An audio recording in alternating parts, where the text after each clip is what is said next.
I almost got Dogecoin. I made some account on some sketchy website, but the big mistake I made was actually using my university email because I lost access to it after I graduated. I like that because most people, they say like, oh, I was mining Ethereum. The problem we set out to solve was this ethical one. People are getting ripped off. There's no way of opting into these networks. You should be able to opt in. I went through it and kind of thought to myself, what on earth is this? The proxy IP concept is truly better when it's globally distributed, when you have people opting into it, when it's coming from residential IP addresses, etc. So like the product here was just like better. Before ChatGPT came out, maybe 1% of the internet was valuable to retrieve in real time. And now with the advent of AI, we're looking at closer to 100%. If anyone's listening and thinking about joining Grass, definitely use the desktop node and not the browser extension.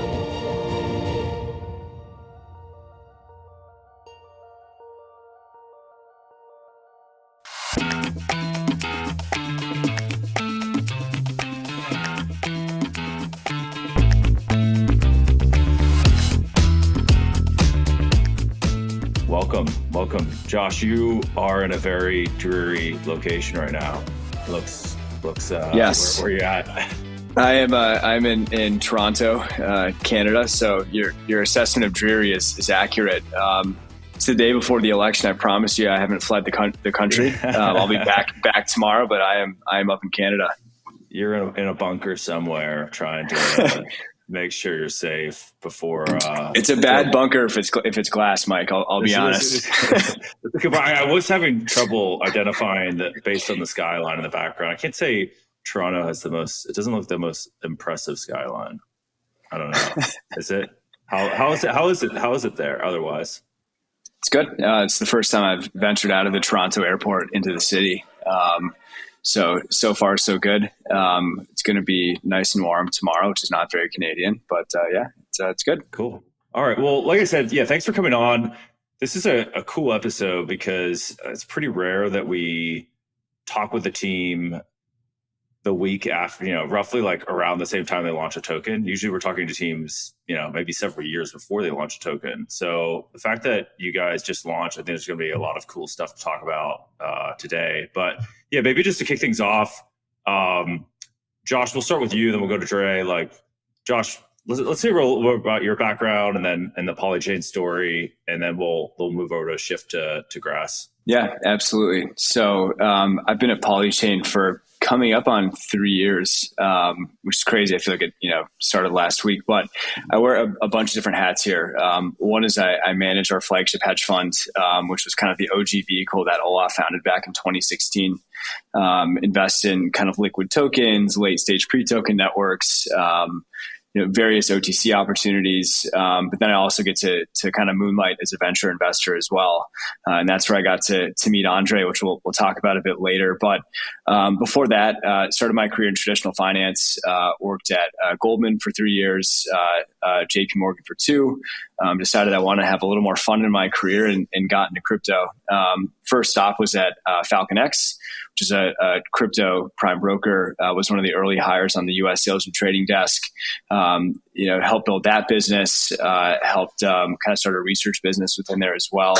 And then jumped over to my client, which was Polychain. Have been here ever since. Yeah, I've got some FalconX swag here. Every once in a while, you get something that you actually start using. Most of the time, that doesn't always happen. I wish I could say it was my idea, Mike, but it was not. The water bottle was not on the JD for me. It's a solid water bottle. Anyhow, yeah, Andrej. We're going to talk about Grass mostly up front, and then we'll kind of turn into the fundraising journey. But yeah, you and I have known each other now for roughly 2 years. So. But you weren't in crypto before that. You've had a bit of a different story than most crypto founders that we have on the show. Yeah. Actually, funnily enough, I've been around crypto for a lot longer than most people in the crypto industry. The first time I ever did something crypto related was in 2015. I was in my undergrad studying nuclear physics, sitting in the library one day, and kind of annoyed with, living on a student budget and Googling best ways to make money online. and I came across a Dogecoin faucet in 2015. And I actually participated in it. I made some account on some sketchy website that made some kind of wallet for me that was not like self-custody or anything else like that. But the big mistake I made was actually using my university email to register for that account, because I lost access to it after I graduated. And then years went by, and there was a whole thing in 2020, 2021 when Dogecoin exploded. I was wondering, hold on a sec, what's that wallet worth these days? Never managed to get my hands on it. But anyway, that's kind of a funny, like that's the first time I ever experienced crypto. But I guess, I like that, because most people, they say like, oh, I was mining Ethereum. It's good to know like, oh, you're actually just a meme coin faucet. Yeah. I almost got Dogecoin. I was almost early to Dogecoin, I guess. Or maybe I was, but temporarily. But yeah, I mentioned I studied nuclear physics. I don't know what I was thinking when I was like 22 years old, but instead of designing nuclear power plants or lasers or anything like that, I went into finance and studied and worked in like macro trading environments. So like mostly with interest rates, bonds, stuff like that. Did that for a few years, realized it wasn't really the world for me. So I went back to school and studied physics again. During that time, the pandemic started. And then that's when I started, found myself with a lot of free time, experimented with a bunch of different stuff, including trying to get, access to some old Dogecoin thing back. But during that time, I also ran a small business that we grew to 1,100 customers or so, and exited that. And it was kind of where I learned about the web scraping world and how people are sourcing proxies and IP addresses and all that. And it kind of laid the groundwork for the idea that would eventually turn into Grass. So yeah, that's a bit about me, I guess. It's a unique story. Most people get sucked in during some bull market, is historically what we've noticed on most of these podcast episodes. Is someone's like, oh, I got pulled in during the ICO boom or DeFi summer, and then now that they haven't looked back. Maybe like then tell us a little bit more about this business, because like it's pretty rare that we hear someone say, oh, hey, I was building 1,100 customers, exited it. And then that inspiration for Grass. Yeah, happy to. So I'll start at the very roots. In the early pandemic, before everything got shut down, I was doing a lot of sports betting arbitrage. And it was something I was doing with a friend of mine just for fun. So what we'd do was train these statistical models on back tests of thousands of basketball games and try to predict the probability of a comeback in a given game. And in order to source all the data to train these models, we had to scrape about, like every single minute of every single thing that happened in about 65,000 NBA games. And we found that we were getting, we were doing this on our laptops on my home internet connection. And after about 5 minutes, we got blocked from all these websites. And we were like, well, what's going on here? Like, this is all free, publicly available data, but we're, our Python script that we're using to scrape all this data is getting blocked. So how do we get around this? So we learned about, this technology that was called a proxy network, which allows you to change your IP address and sometimes also your device fingerprint, so you can get around these rate limits and websites impose these to keep bad actors from doing certain things. But then it creates an issue where people who are doing legitimate web scraping of this publicly available information get blocked and can't actually go and access it. So we ended up paying a bunch of money for these proxies, and we had some fun with this experiment that we ran. But in that process, I learned that proxies were actually pretty expensive.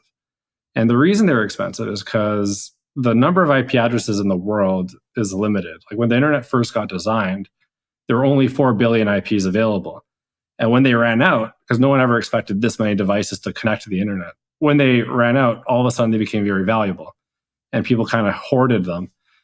So this first business was actually just, put simply, we were hosting a bunch of servers and data centers, renting a bunch of IP addresses from .com bubble companies that had a bunch of them, but were basically bankrupt.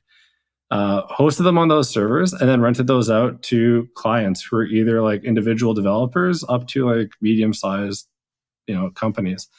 And that was a lot of fun. But throughout that process, a bunch of these customers were approaching us and saying, hey, like this is all cool and all, we can go and rotate through thousands of IPs using your service. But we're getting blocked on certain websites where we actually need residential IPs, like where we need to go and, scrape the web using real people's devices.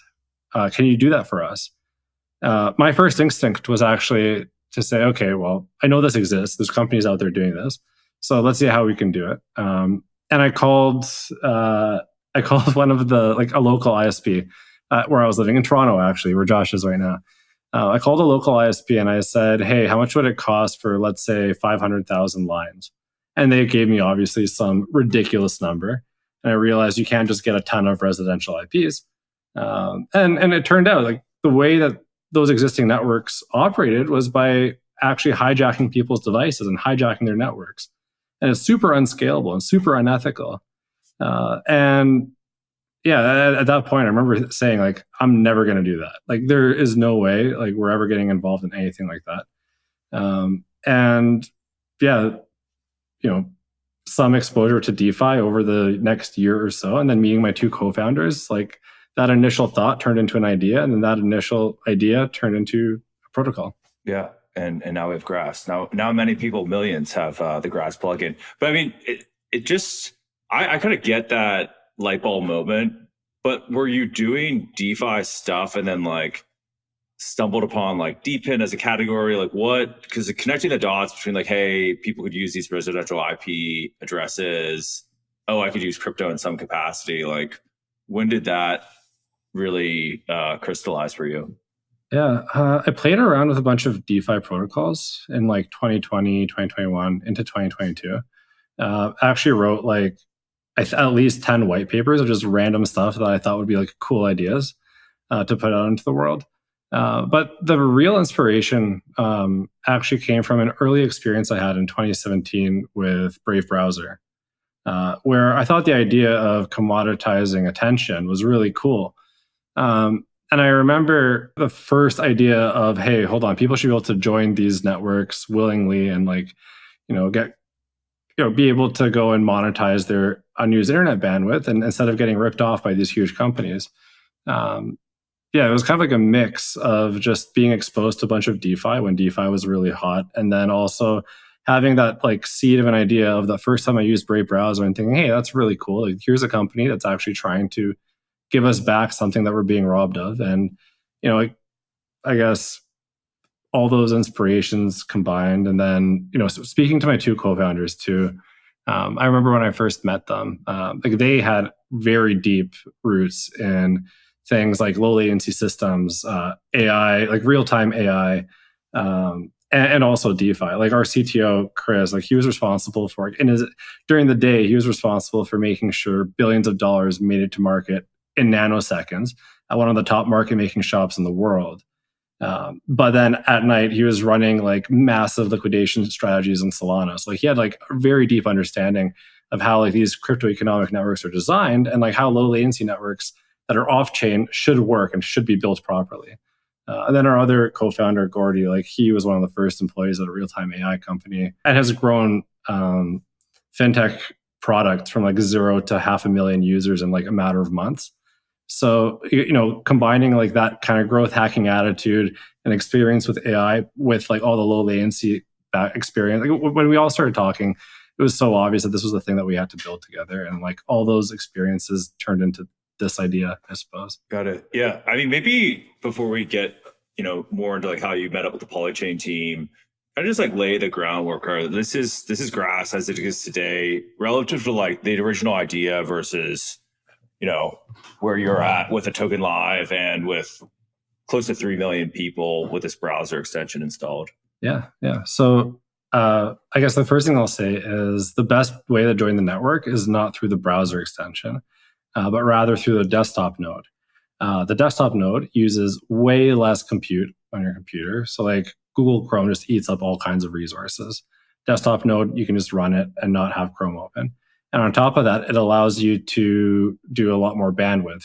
It allows you to relay a lot more bandwidth for the network. And as a result, it gets you a lot more Grass points. So if anyone's listening and thinking about joining Grass, definitely use the desktop node and not the browser extension. But what would you be joining, I guess, is the question. So you'd be joining millions of other people who've also installed the desktop node. And they're contributing to a network that is scraping as much of the public web as possible.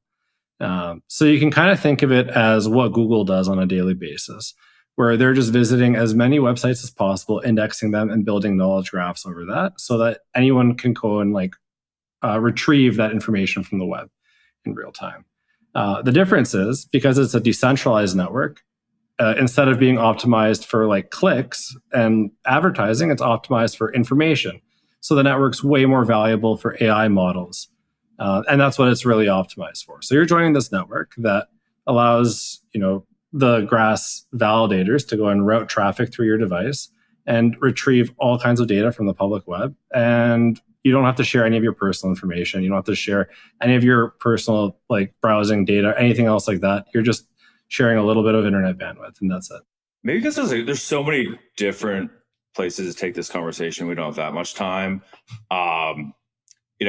The AI side, how you guys went to market, but just to kind of go over to Josh, at what point did you guys get connected? Because now there's millions of users, but obviously, Josh, you guys and Polychain have been invested for a while. So at what point did you get plugged in? And then what was the original excitement that you guys, had for what the Grass team was building? Yeah, it's a good question. And I don't know if Andrej remembers this, but the first time I came across what was then just called Wind was a piece of paper. It was a page and a half.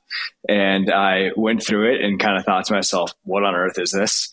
And I literally had no idea. I knew Andrej through different experiences, and we had kind of got to know each other.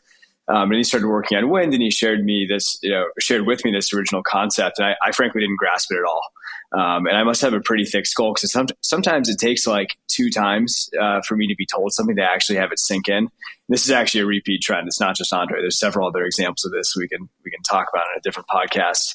But about 9 months after the kind of original sharing of the document, he decided to slap some pretty pictures on the document and made it into a deck.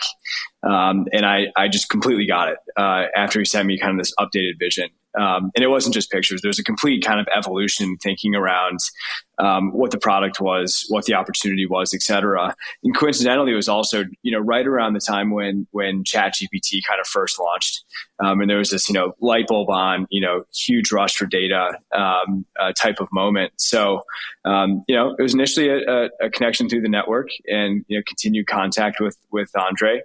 And frankly, the evolution and development from the page and a half document to a really fully fleshed out, business plan that he presented to me the second time around was part of the reason that we were able to build a lot of conviction with Andrej and his team, that they were able to kind of take and iterate, get feedback and build something that was really, cohesive and exciting. Yeah. I mean, I think the point you brought up about ChatGPT kind of emerging to a certain extent during the time that Grass was kind of getting off the ground, the data space in crypto is crazy right now. I feel like we get a pitch, multiple per week on data in some capacity plus AI. But you guys were there way earlier than most. But maybe just what's your kind of view on you're probably talking to every AI company about data, how it can be used, how it's valuable. How do you think about the data landscape and what's actually gonna be valuable, not valuable? Or what do we maybe not know yet? That's a great question. I think one thing about data that is completely independent of whether it's for AI or not is the fact that all data has an incredibly short half-life when it comes to its value. Data will never be more valuable than it is the moment it's created. And as time goes on, its value decreases exponentially. So, the original, ChatGPT models, they were trained on vast amounts of scraped data that have been collected and existed for free on the internet for a very long time. And, these huge corpuses of data, like if something exists on the internet for long enough, it gets archived and added to one of those, and then AI models can be trained on them. But like I said, like it has a very short half-life. So whereas this data that's existed on the internet for a while doesn't carry a ton of value, data that has just hit the internet and being able to retrieve that is what carries more value than anything else, I guess, in AI, in finance, in e-commerce, like anywhere that you want to do any kind of data-related analytics. And one of the trends we've actually been seeing, both as bystanders and also as, I guess, partners with many of these larger AI companies and just through talking to them, was the fact that a lot of these text-based models are kind of beginning to converge, or they're kind of reaching the same level of performance. And it's a huge indication that scaling properties are beginning to saturate. So whereas 2 years ago, people were like, okay, if we make this model 10 times bigger and shove 10 times more data and 10 times more compute into it, it'll get this much better. A lot of companies are starting to say, hold on, like that's kind of a brute forcing technique. Maybe that's not what we should be doing. Maybe we should take a step back and think about what the hell are we even putting into these models in the first place. And as they're all stepping back to do that, all the models have kind of caught up with in performance. So like you're seeing all these open source models that are really giving ChatGPT a run for its money. And in that world where all these text-based models perform at kind of the same level, what really differentiates them? And the resounding answer that we've been seeing has been their ability to access real-time information. So like a model's ability to know exactly what happened the moment it's occurred.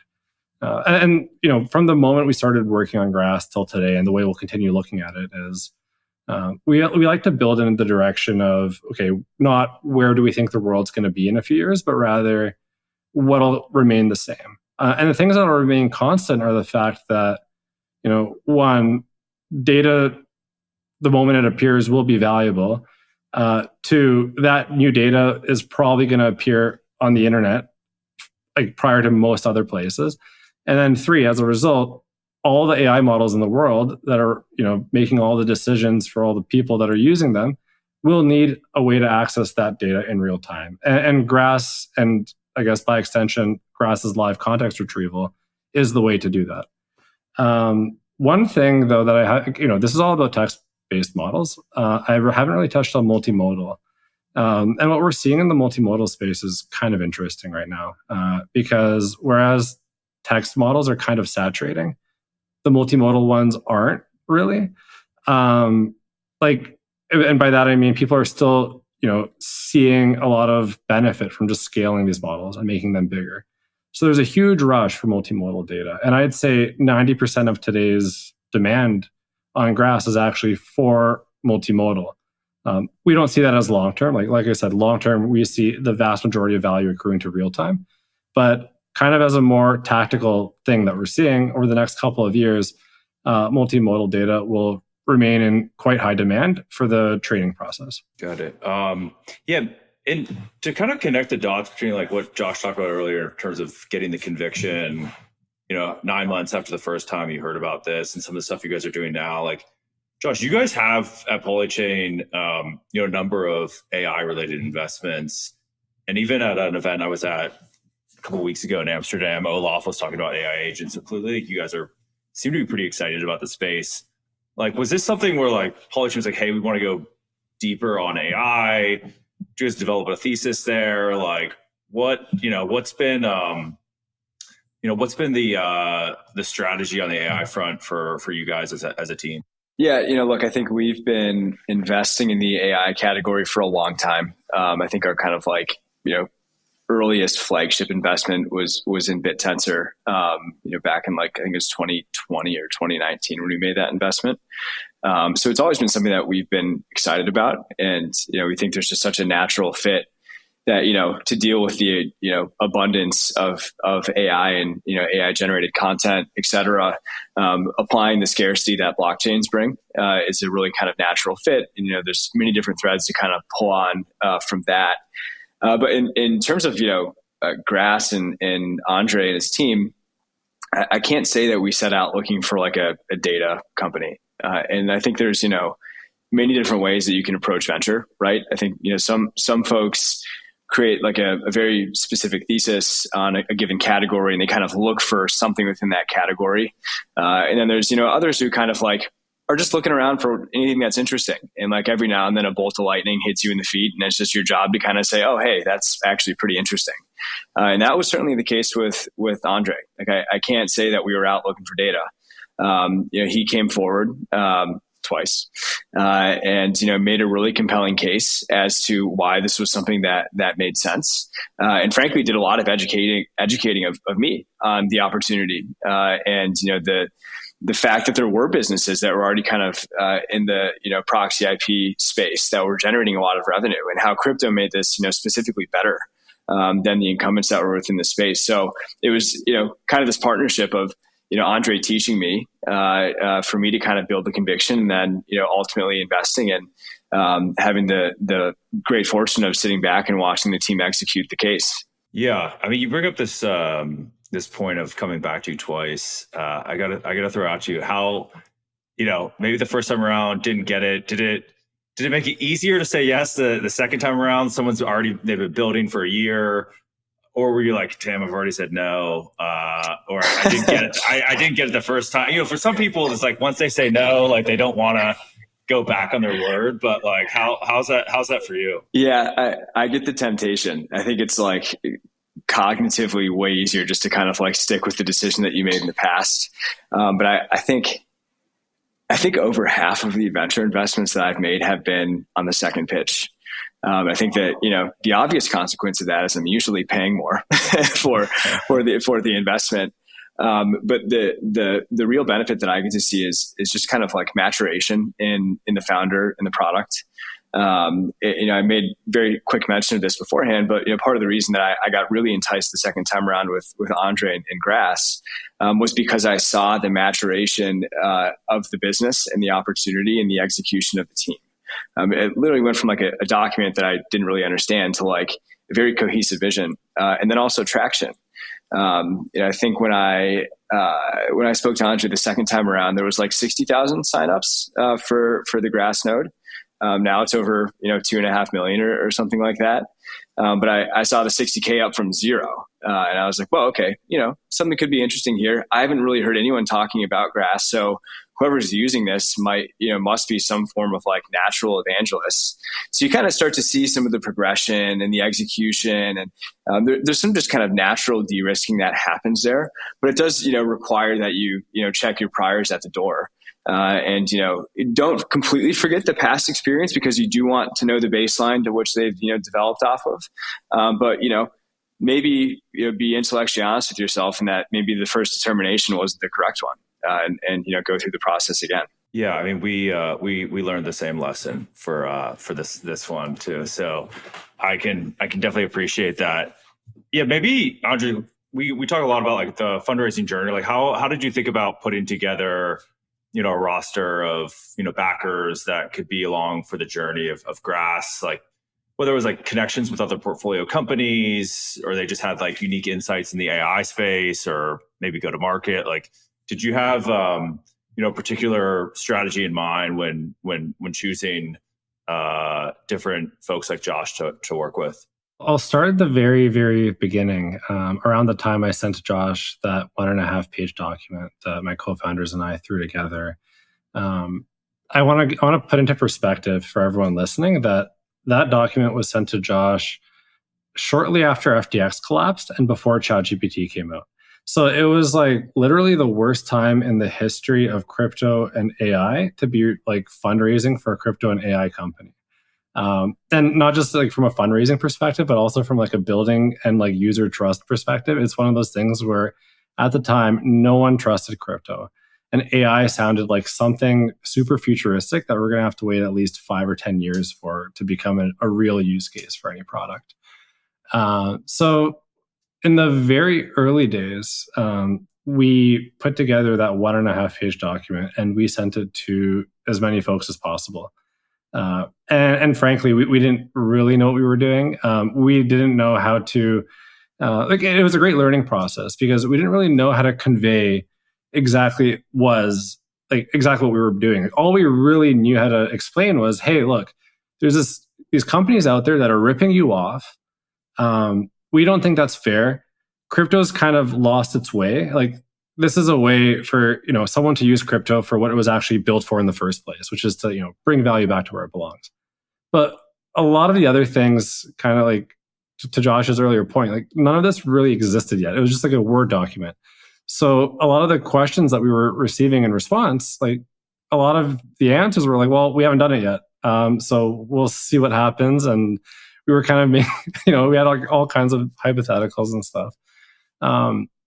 About 9 months later, when we were raising for our, for the seed round, the landscape was quite different. Obviously, at that point, ChatGPT was out, and I guess we were in a very fortunate position as founders, where we had the opportunity to choose between a number of funds that were offering to lead the seed round, and we ultimately went with Josh from Polychain, as well as Tribe Capital as the co-lead, because Josh was one of the few VCs that we actually spoke to that really got it and took the time to deeply, deeply understand exactly what it is that we're doing and see a future vision for it in the way that we did as well. There are, I think, a lot of people, a lot of the people that we speak to, it's very difficult for them to imagine, a world in the future where something succeeds, and like how that could look. For a lot of folks, like they kind of hit these roadblocks where they're like, oh, well, the market size for this is kind of small, for example. But there's folks like Josh who can look ahead and say, well, you know what, in a world where this actually works, the market size becomes this much bigger, and so does the opportunity. And it was that, in addition to just like the fact that he was incredibly supportive, like in those 9 months before we even like raised or like took money from Polychain to help us build this. Like he was incredibly helpful, like giving advice, and it's just one of those things where like all those things add up, and it became a very, very obvious choice. Yeah, that's awesome. I think that's one of the mistakes we at least initially made is a market sizing here, which kind of brings me like next question, Andrej and like Josh, maybe if you know on this, is like there are some existing incumbent companies that are in the proxy space. Now that like it's heated up on the crypto side, AI plus crypto, but on like the traditional side, has their business changed dramatically? Like, are you hearing from people there like, oh wow, like things have blown up? Because they're doing this now by like backdooring into people's browsers or applications or desktop computers. Like, have you seen or heard much about like demand really growing for these more traditional businesses yet? Yeah, it's a very quickly growing industry and a very quickly growing market. I mean, just to put it into perspective, like before ChatGPT came out, maybe 1% of the internet was valuable to retrieve in real time. And now with the advent of AI, we're looking at closer to 100%. And with that shift, and with every company in the world now realizing, hey, if we want to have a shot at existing in the future, we need data-driven decision making. Like all these things contribute to a very quickly growing market. And what we're seeing from a lot of incumbents, and we've kind of, Grass has grown considerably in scope from just proxying, like it's doing indexing and crawling and building knowledge graphs as well, which are things that some of the leading tech companies in the world are still fighting for market share over. But what we've seen is actually that the growth in demand for all of these things is so fast that like companies are struggling to keep up with like capturing marginal amounts of it. I don't know, Josh, like you probably see a lot of stuff in this field as well. I think a couple of different things. One, bringing it back to like the original investment thesis for us. One of the things there were two things that stood out for us. One was just like, what's the kind of like floor outcome for this business? So like, let's just say like, the demand for data stays the same, which is unlikely, but like, let's just play that out. The largest incumbent was a company called Bright Data. which I think in like 2019 or 2020 was doing like 100 million ARR or something like that. And Andrej was actually generous enough to introduce us to some of their Grass's early customers to kind of ask some questions about, how do they use, proxy IPs? Do they use Bright Data? How do you think about Grass? Blah, blah, blah. And it became clear to us that yes, Bright Data was like the largest within the category, but then there was a super long fragmented tail of kind of like secondary players. And Bright Data's reliability was not high enough for companies to be solely reliant on Bright Data. So they'd have to use Bright Data and then the number 2, 3, 4, 5 proxy IP provider. So to me, it was okay, the big guys are already doing well. There's a super fragmented market here. If you can offer a better product, then you can probably consolidate this already large market. I mean, even if it doesn't grow, it's a great business. The floor is 100 million ARR, which, in the realm of crypto is a phenomenal business. It's a phenomenal business, period. But given the category that we're in. So there was kind of a firm floor. And then what also stood out to us too is this business is strictly better when it's a crypto business. Bright Data is a two-legged organization with SG&A. They have to, source IPs in ways that are often unethical. And given that they're kind of based in the US, they have issues with geographic distribution, which kind of creates some of the issues with reliability, which can kind of skew some of the data that websites are pulling, et cetera.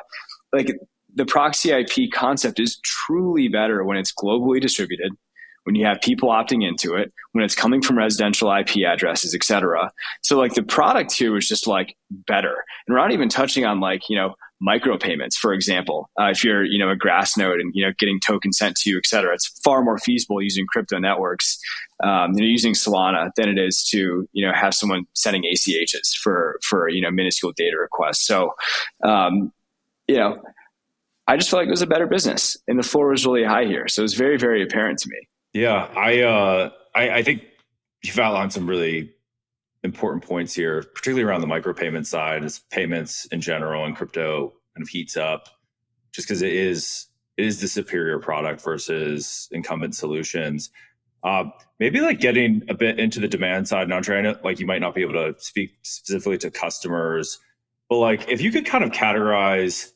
These are the different customers that we're talking to, and this is what's going on out there because AI is moving so rapidly. I'd imagine and there's so much happening in, let's say, San Francisco. What are your observations on the AI marketplace, and given the customers that you got or potential customers you guys are dealing with? Yeah. So I touched earlier on the fact that Grass's scope has grown considerably from when we first started working on it. It turned out, that when you have a large enough network of residential devices on residential IP addresses, you reach a certain point where the network can actually retrieve literally anything from the internet and do it at scale. And the way we were thinking about it as the network grew and as we saw its capabilities evolve in real time was the problem we set out to solve was this ethical one, right? Where people are getting ripped off. There's no way of opting into these networks. You should be able to opt in. We've given people that ability, or at least we're working on that, right? At the time, however, we saw AI blowing up, and this one common, thing that emerged that everyone needed was the ability to use real-time information, which I also touched on just a moment ago. By that I mean, when you ask ChatGPT a question, ChatGPT becomes that much more valuable if it isn't constrained by, the window of data that it was trained on. It becomes a lot more useful if it can say, hold on, I wasn't trained on this. Let me go and fetch that from the internet real quick, learn that, and then answer your question. And that's why, it's funny because we've been kind of moving in that direction the last couple of weeks. We've seen all the major AI players either start rolling out search engines that rely on one of the existing ones, or announce ambitions to start crawling the web at a larger scale in order to do that. Well, anyway, what we realized was if the network's large enough, Grass can actually accomplish an internet scale web crawl. And what does that mean?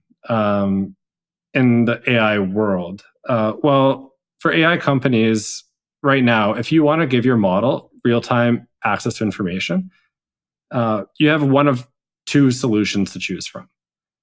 And those two solutions have existed for 20, 25 years and are poisoned and rotten to their core with SEO and with the wrong types of optimizations. So when you go to a traditional search engine, and there's a good chance that if it's not one of those two big ones, it's a reseller of one of those two big ones. But when you go to it and ask it a question, the first few results, they're not optimized to give you the answer to your question. They're optimized to make you click on them because they're either like some sort of advertisement that's paid for or just some kind of clickbait. Now, for an AI model, that's not valuable at all.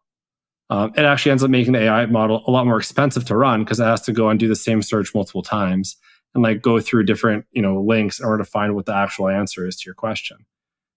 And beyond that, the even bigger problem was the two big search engines.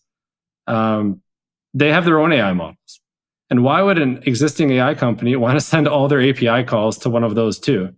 And for us, and that's why the scope of Grass exploded so quickly because we saw, wow, not only is there an ethical problem that this network is solving, but there's actually a serious, issue with incentive structures, not just where people are being extracted from, but where businesses are as well. And Grass can slot into this very well. So, that's why now, the major focus actually is to build towards this internet scale web crawl that'll allow any company in the world to just plug into Grass and retrieve anything from the web in real time, on demand. That's awesome. What do you think when you think about any company in the world, some interesting, maybe not the specific companies, but is it, hey, we are doing some B2B AI play and we need real-time information on particular categories so that we can provide our salespeople with better info? What kind of use cases are getting you guys most excited? Yeah.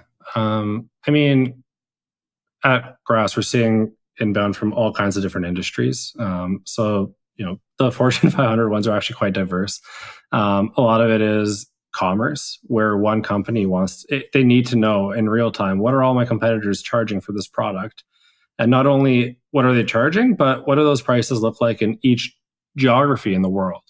Because if they're, just looking at that from one non-residential IP in one location, they can't actually compete with stores that are globally distributed. There's travel companies that are aggregating things like flight prices, stuff like that. The finance use cases are infinite. I feel like every day we're speaking with alternative data companies that are looking for new ways to create insights for certain financial institutions, anywhere from hedge funds to pension funds and banks. In terms of AI, though, all those companies that I just mentioned earlier, it's kind of silly to imagine that a world where in a few years none of them are going to be using LLMs. And all the companies that are developing LLMs are very well aware of this. So what they're trying to do right now is make sure that all of these AI technologies will be enterprise ready when those companies are ready to start adopting them. So we end up seeing a lot of crossover actually in the types of data that AI companies are looking for, as well as what enterprises outside of directly AI are looking for. And where we see the difference is the AI companies, what they really care about is rails for being able to access that data whenever they want. Whereas these other ones, they just need the data and they don't really care about anything else, if that makes any sense. So it's raw data versus integrations, I guess, is the major difference. Got it. And Josh, we're always looking for synergies cross portfolio, but given the deep portfolio you guys have on the AI side, you mentioned BitTensor already, and I know you guys have a few other ones, flagship portfolio companies. Do you see some good, cross collaboration or areas where they could leverage Grass in some capacity? Yeah, we've seen a couple in the BitTensor ecosystem, looking to get in touch with Grass to access some of the data. So that's definitely a natural one. Some of the more kind of consumer facing investments that we've made as well have reached out to us about learning how to integrate with Grass potentially, because one of the things that we've even talked about is, Grass is a great way for people just to kind of passively earn and sell their excess bandwidth. So if you're a consumer application looking for another reason to attract users to your platform, well, having a very kind of set it and forget it earning opportunity as kind of a part of your product suite is another kind of great example as well. And look, I think one thing that we haven't talked about at all is like, Andrej and the Grass team, they have 2.5 million nodes, and these are browser extensions or web applications or soon to be mobile applications as well. So I think yes, are there natural integrations with like other portfolio companies within our firm? Yeah, absolutely. But also, what's interesting is to think about what can Grass kind of grow and expand into. Like I know Andrej and I have talked about like data labeling, for example. Who's to stop a Grass node to or someone with a Grass node from opening up their browser extension, spend a couple minutes labeling some data, and who knows what the other use cases are, et cetera. It's a very rare opportunity for a crypto company to have access to like that many people that have downloaded their products. So I think the expansions just at the Grass level are really exciting to think about. Yeah, I mean that's for us, like anywhere where we see these new on ramps into crypto is like that's where we say like a light bulb moment for us. Like, okay, this is a first touch point for someone into crypto where they can go out and explore in various capacities, whether it's the Grass product or others. You guys launched the token, was it last week, 2 weeks ago? Like how are things going? Like, how is it managing a token holder community now? And like, I'm sure it's madness with 2.5 million new token holders. And like, can you provide some context? Yeah, I've seen some numbers like, wow, how big this was. I think it's the biggest airdrop maybe ever. So yeah, what's the top line? Yeah, lots of noise, but if I'm being completely honest, not much has changed. Like the roadmap hasn't changed. The things that we're excited about announcing and putting out like haven't changed. There was a little bit of extra work in the few days after the airdrop because there was a sudden two things happened. First of all, there were at least 1 million people that got their first crypto ever, and that was Grass. And they flooded the Discord channel and like some of our other channels saying, hey, what do I do with this? How does this work? I don't understand. Like, why does this, these guys are using this thing called Solana. Why is it down? I don't get it. The second thing we saw was at least 500,000 people. I'll have to check the number again, but it was 500,000 on Saturday. At least 500,000 people who were unsure about Grass went and downloaded it after they saw what happened. Because from their perspective, like they've never touched anything crypto related. And here's this project that their friend sent them a ref link to that was giving points. That to a lot of people, understandably, it doesn't make a lot of sense that these points will ever become worth something. So they were really just looking for evidence, I guess. And now they're sort of flooding in, and we're welcoming them into the community with open arms. The Grass community it's incredibly strong, and a lot of it has sort of become self-propagating and self-nurturing, and a lot of this inbound that's come in, like our mod team in Discord has done a phenomenal job of helping all these people out who weren't really sure how any of this works. But the Grass community themselves, like I gotta give everyone props because there are people out there who are just huge fans of Grass that hang out in our social channels that are there day and night speaking many different languages. And when someone new comes in, they're always very kind, very patient with them, and they explain the vision and tell them, hey, this is what you're joining. Isn't it cool? And I guess, yeah, to answer your question, not much has changed, but it was cool to see some of those things happen. I think, Mike, one thing that I've observed in my kind of like investing time within crypto is like communities have a really, really good kind of BS meter when it comes to authenticity. And I think one thing that's kind of stood out to me with, Andrej and the Grass team is like, this isn't the kind of like square peg, searching for a hole type situation. Like Andrej and team are on like a holy war to, kind of combat the wrongs of, folks who've been accessing IPs in unethical ways. in monetizing people's bandwidth and people whose IPs are not getting remunerated for that monetization. And I think that just kind of like bleeds through everything that they do. I think the community sees that, and it causes them to be much more supportive through thick and thin. So I think it's, by no accident that it's a self-perpetuating community at this point. They really have a sense that the team is mission driven. Yeah, I've definitely been seeing a lot more, anon Twitter accounts that are kind of joining the Grass. What is the Grass community called right now? Do you guys have there's, Chainlink Marines? Is there a name right now? A number of someone's got to develop that.